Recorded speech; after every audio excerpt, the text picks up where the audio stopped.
করছো, আলেমদেরকে ধরতেছো, মুসল্লিদেরকে ধরে ধরে জেলে ঢুকাচ্ছ। সময় আসবে এমন ইন্দুরের কষ্ট অপমানা পালাবার জন্য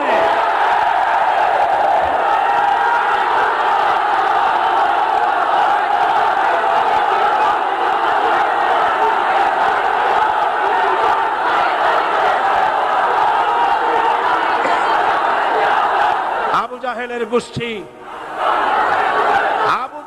গোষ্ঠী মনে করেছে সোজা আঙ্গুলে ঘি যখন উঠলো না, আঙ্গুল বাঁকা করতে হবে। শুরু হয়ে গেল অত্যাচার, শুরু হয়েছে না? হযরত সুমাইয়া রাদিয়াল্লাহু তাআলা আনহা কি নির্মম ভাবে, নিষ্ঠুর ভাবে তাকে শহীদ করা হলো। খাব্বাব, খুবাইব, হযরত খাব্বাব রাদিয়াল্লাহু তাআলা আনহুকে দেখে